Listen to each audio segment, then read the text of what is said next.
का विद्यालय के YouTube चैनल में bright future public school Chhatarpur में आपका स्वागत है। जैसा कि आप सभी की इस समय प्री बोर्ड परीक्षाएं हो रही हैं, जिसमें कोविड के समय आप सभी के स्कूल इस समय जैसा कि बंद कर दिए गए हैं और आप सब बच्चे भी घर पर बैठकर जैसे कि आप अध्ययन कर रहे हैं, तो इस समय विद्यालय के द्वारा प्रयास किया जा रहा है कि आप सभी बच्चे घर पर बैठकर सुरक्षित तरीके से घर पर बैठकर ही अपने परीक्षाओं को संपन्न करें। तो इसी पहल में विद्यालय के द्वारा सभी सब्जेक्टों के बारी बारी करके वीडियो बनाकर आपको सॉल्यूशन आप तक पहुंचाया जा रहा है।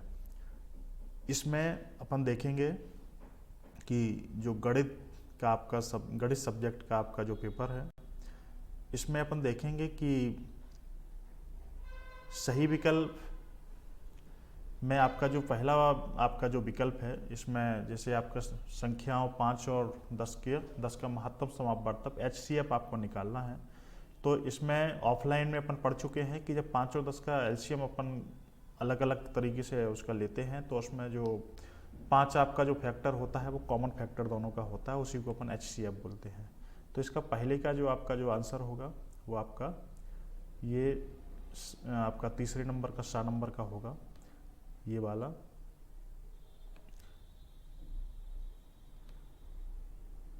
इसके बाद दूसरा जैसे कि आपका है, यदि किसी द्विघात समीकरण ax² + bx + c के शून्यांक अल्फा और बीटा हो तो अल्फा इंटू बीटा का मान आपको बताना है। ये फॉर्मूला है जो आप कई बार इसको कई बार अपन ने यूज भी किया है और इसको कई बार हमने आपको ऑफलाइन टेस्ट में इसको आपको बताया भी है कि ये विकल्प आपका बहुत महत्वपूर्ण है, जो कि आपको वार्षिक परीक्षा में आपका पूछा जा सकता है।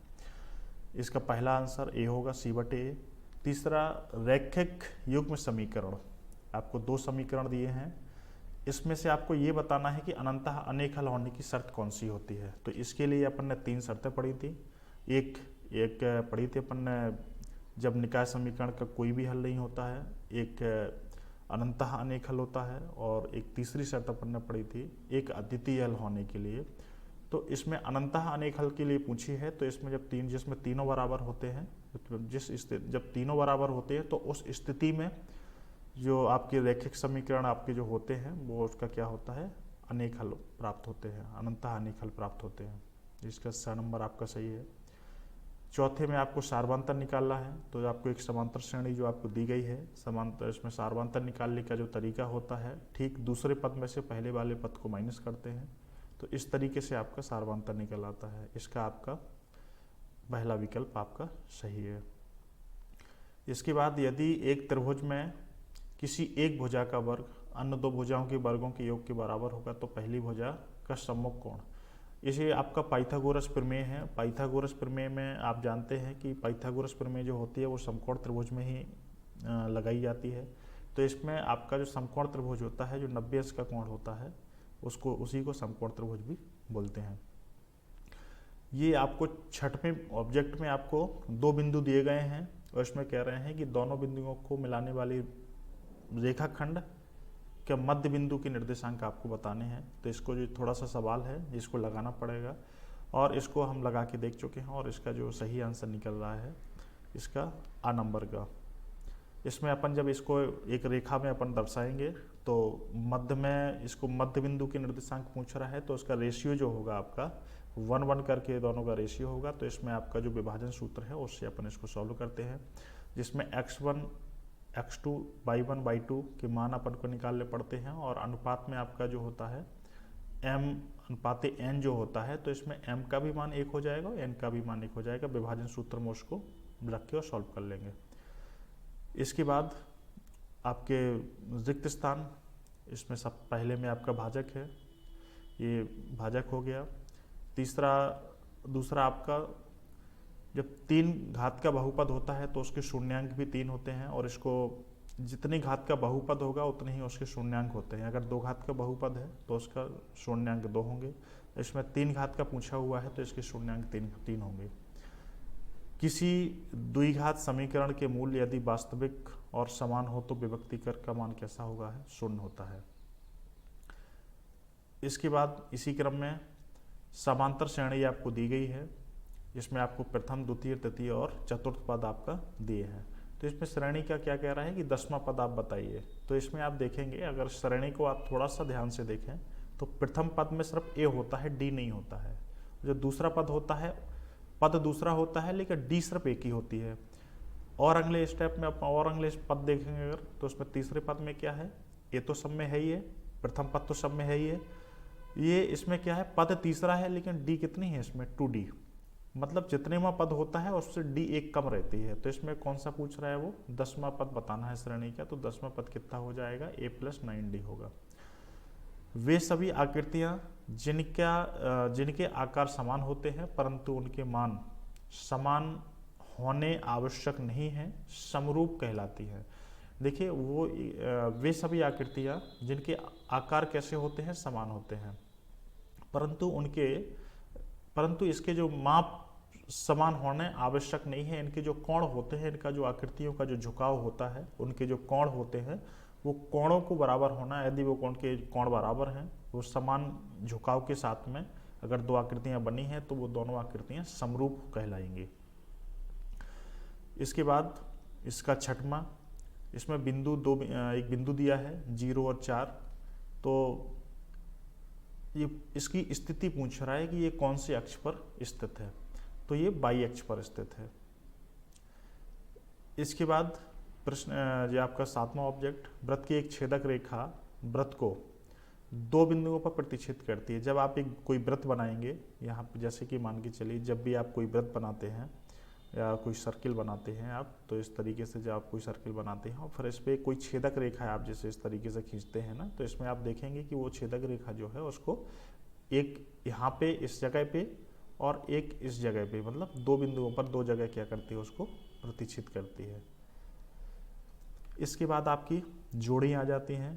तो इन जोड़ियों में जैसे कि आपका पहले आप उन जोड़ियों को देख लें जो आपको बहुत आसानी से आप उसको सॉल्व कर सकते हैं। जैसे इसकी तीसरी जोड़ी है, इसके आपको जो फार्मूले हैं सभी फार्मूलों से ही है। तो इसकी जो तीसरी जोड़ी है, अगर आप पहली सर्वसमका आपने अच्छे तरीके से अगर पढ़ी होगी तो उसी सर्वसमका से आपकी तीसरी जोड़ी बनी है, जिसका सही आंसर आपका क्या है, cos² थीटा, यानी कि ई नंबर का। इसका आप दूसरा देखेंगे तो दूसरा क्या है, cot थीटा। कॉट में दो उसके अगर आप फॉर्मूले देखेंगे तो दो सूत्र इसके होते हैं, एक होता है sin/cos, दूसरा होता है 1/tan। तो इसका जो है ए नंबर का जो है ये इसका आंसर हो जाएगा। इसके बाद तीसरा आपका आपने पढ़ ही लिया है, इसमें क्या है, sec² थीटा -1। इसका sec² थीटा -1 ये भी आपकी एक सर्वसमका है जिसका आंसर आपका F नंबर पे है। चौथा आपका cot 30 का जो मान है आपका ये B नंबर का है, इसमें √3। इसके बाद cos 90 - थीटा टाइम में बदल जाएगा, इस साइन में बदल जाएगा, तो इसका मान आपका sin थीटा यानी कि C नंबर का हो जाएगा। लास्ट आपका कितना है, cos 48 cos 42 cosec 42। तो इसमें आपको क्या करना है, इसमें आपको या तो cos को अपन बदल लेंगे या cosec को बदल लेंगे, किसी एक को बदल लेना है। तो इसमें क्या है, एक ये बन जाएगा आपका sin² theta plus cos² theta, आपका ये बन जाएगा। तो इसमें 1 यहाँ पे आ जाएगा और 1 यहाँ पे आ जाएगा, या आप ऐसे बोल सकते हो कि इसको आप cos ज्यों का त्यों लिख रही और cosec आपका जो लिखा है, cosec को आप इसको सॉल्व करेंगे तो cos इसमें यहाँ पे क्या आ जाएगा, 1 यहाँ पे प्राप्त हो जाएगा, 1 यहाँ पे प्राप्त हो जाएगा। तो इस तरीके से यहाँ पे अपन को 2 प्राप्त हो जाएगा। अब प्रश्न नंबर 4, इसमें एक शब्द है, एक वाक्य में अपन इसके आंसर बताने हैं। तो इसमें सबसे पहले आपका y = px दिया है, तो इसमें अपन को x पर देखना है, x अक्ष पर, कि ये इसको x अक्ष को ये जो रेखा है वो कितने जगह उसको टच कर रही है। तो अपन देखेंगे कि इसमें एक जगह ये यहाँ पे टच कर रही है, एक जगह यहाँ पे टच कर रही है और दूसरी जगह यहाँ पे काट रही है। तो इसके जो वैल्यू होंगे वो कितना होगा, 2 होंगे। तो इसका आंसर 2 हो गया। इसमें है दो चरों में रैखिक समीकरण का मानक रूप लिखिए। तो जो दो चरों का जो रैखिक समीकरण का जो मानक रूप होता है, यानी जो व्यापक समीकरण होता है, ये आपको ये दिया गया है। तो ये अपन जब बीजगुणन विधि लगाते हैं तो उसमें आपको जो है पढ़ाया गया था, इस तो उसमें भी बताया गया था आपको। इसमें है द्विघात समीकरण A X square plus B X plus C बराबर 0 का विभक्तिकर सूत्र जो होता है वो डी बराबर बी स्क्वायर माइनस का 4ac होता है। वृत्त के क्षेत्रफल का सूत्र पाई आर स्क्वायर होता है। इसके शंकु के आयतन का सूत्र 1/3 पाई आर स्क्वायर एच होता है। इसमें समांतर माध्य इसका बताना है, तो इसका समांतर माध्य इन सबको जोड़ दीजिए, 2 का भाग दे दीजिए, इससे आपको समांतर माध्य आपका निकल आएगा। या फिर एक दूसरा तरीका भी जो है इसमें, जैसे अगर आप जोड़ेंगे, इसमें आप ये इसकी बीच वाली संख्या को आप ले सकते हैं। जैसे मान के चलिए समांतर माध्य, इसमें 2 इस साइड छोड़ दीजिए, 2 इस साइड छोड़ दीजिए, बीच वाले पद को आप ले लीजिए। इसके बाद प्रश्न नंबर आपका 7 नंबर का, इसमें अच्छा इसका आप जो है इसमें प्रश्न नंबर 6 में समांतर माध्य निकालने के लिए इसको जैसे सबको अगर जोड़ देंगे तो 10 6 16, 16 4 कितना हो जाएगा 20। 20 को आप 2 से जैसे डिवाइड कर दीजिए तो आपका कितना हो जाएगा 10 हो जाएगा, इसमें इसका 10 हो जाएगा। फिर 7 नंबर का है किसी निश्चित घटना की प्रायिकता का मान कितना होता है, हमेशा कितना होता है, किसी निश्चित घटना की प्रायिकता का मान कितना होता है 1 होता है। सत्य असत्य लिखिए। इसमें आपको बताना है कि 2 धनात्मक पूर्णांक ए और बी दिए रहने पर ऐसी अद्वितीय पूर्ण संख्याएं क्यू और क्यू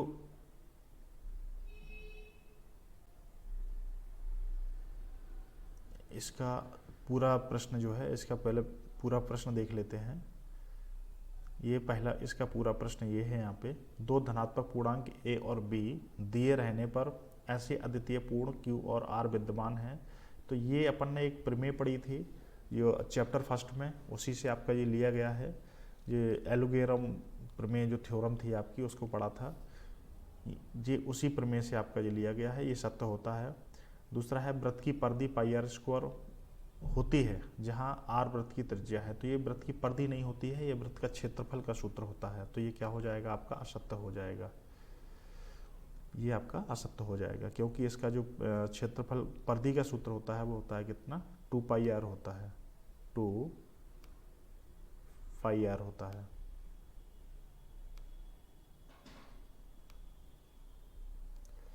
इसके बाद ये असत्य हो जाएगा। इसके बाद है गोले का संपूर्ण पृष्ठ कितना है पाई आर स्क्वायर होता है जहां आर गोले की त्रिज्या है, ये भी असत्य है, क्योंकि गोले का जो संपूर्ण पृष्ठ का क्षेत्रफल होता है ये नहीं होता है पाई आर स्क्वायर, ये वृत्त का क्षेत्रफल इसमें दिया हुआ है, ये भी असत्य हो जाएगा।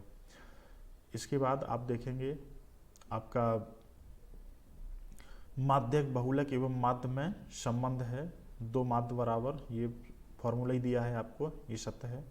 इसमें किसी वृत्त के अनंत स्पर्श रेखाएं हो सकती हैं, असत्य। किसी वृत्त की अनंत स्पर्श रेखाएं, किसी वृत्त की अनंत स्पर्श रेखाएं हो सकती हैं, ये आपका जो है ना ये सत्य हो जाएगा।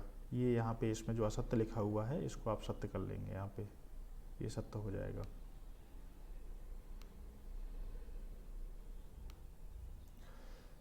इसके बाद है यदि किसी घटना की प्रायिकता P हो तो ये जो है ना ये भी सत्य आपका हो जाएगा। और इस तरीके से अपन ऑब्जेक्ट इसके सारे सॉल्व हो गए हैं। अब इसमें जितने भी आपके प्रश्न दिए हैं, अब हर प्रश्न की अथवा में भी है, तो हमने यहाँ पे कोशिश की है कि सिर्फ 2 अथवा और उस प्रश्न में से किसी एक प्रश्न को हमने सॉल्व करने की कोशिश की यहाँ पे। तो यहाँ पे आपको 6वें का आंसर आपको ये मिल जाएगा यहाँ पे, और 7वें का आपका जो सॉल्व आपको इस तरीके से यहाँ पे दिया गया है। और जब ऑफलाइन कक्षाएं क्लासें चल रही थी तो आप इस सब सवाल आपको सॉल्व करवा दिए गए हैं, और आपसे 2-3 आपके टेस्ट भी हो चुके हैं जिसको आप अपने मन से भी लगा सकते हो।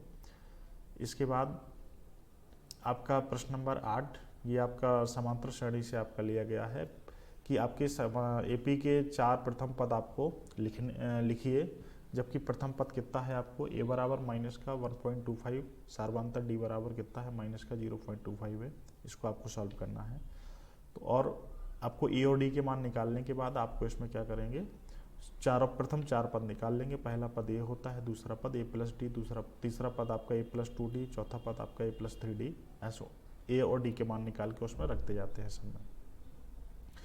इसके बाद आपका फिर से अगला सवाल आपका, ये आपका त्रिकोणमिति से लिया गया है। 10 मीटर लंबी एक ये आपका इसमें त्रिभुज से है।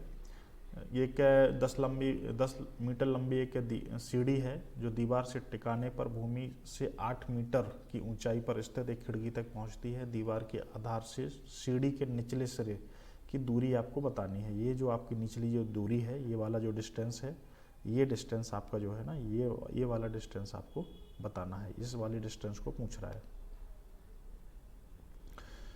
तो इसमें पाइथागोरस प्रमेय लगाते हैं और इसको सॉल्व कर लेते हैं। इसी तरीके से आपका 10वां, इसमें आपको 3 बिंदु दिए हैं। ये बताना है कि इसमें संरेखीय है कि नहीं है। तो संरेखीय की शर्त लगा के इसको हल करेंगे, के का मान निकाल लेंगे यहाँ से।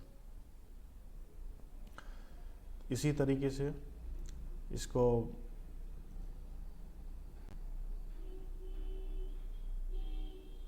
आपका प्रश्न नंबर 12, इसमें त्रिकोणमिति से है आपका। इसमें सेक फॉर ए बराबर इतना दिया है और जहाँ कह रहा है कि फॉर ए क्या है, एक न्यून कोण है, तो ए का मान आपको ज्ञात करना है। इसको सॉल्व कर लेंगे और सॉल्व करने के बाद इसमें ए का वैल्यू निकाल लेंगे। प्रश्न नंबर 13 में 4 सेंटीमीटर वाले एक वृत्त के त्रिज्या खंड का क्षेत्रफल ज्ञात करना है जिसका कोण कितना है आपका 30 डिग्री है।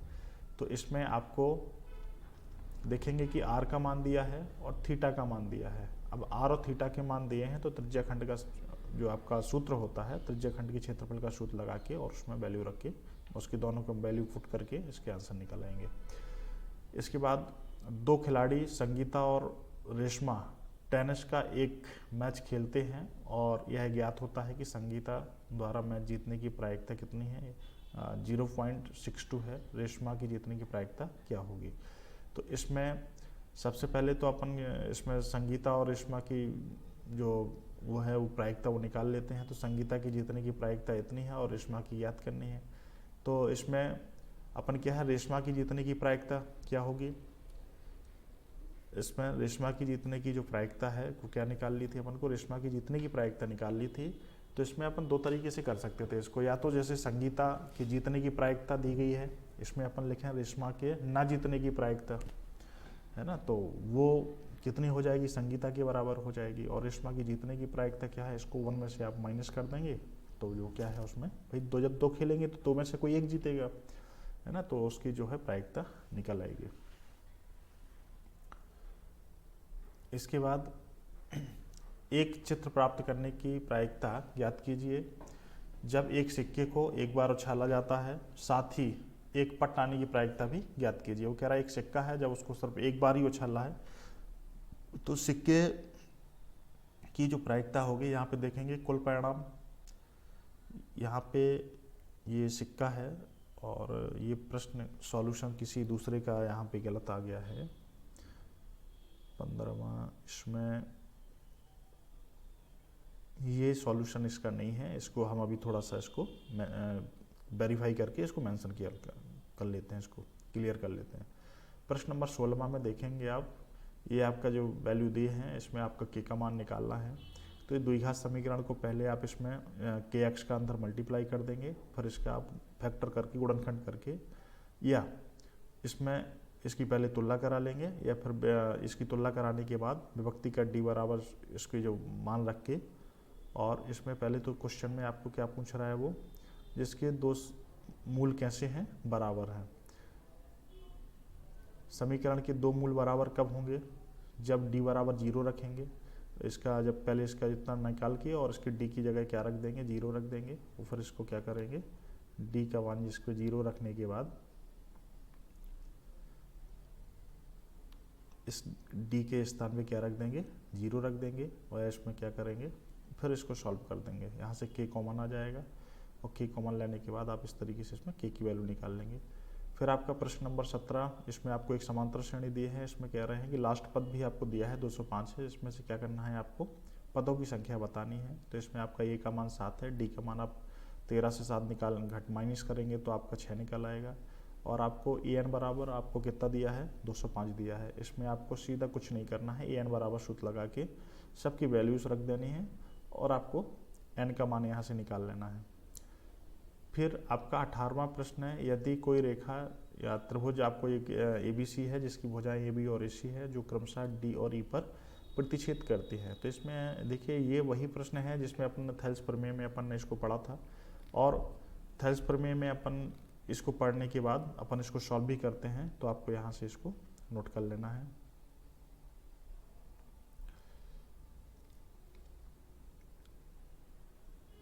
अब इसके बाद सिद्ध कीजिए कि वृत्त के किसी बिंदु पर स्पर्श रेखा बिंदु से जाने वाली त्रिज्या पर लंब होती है।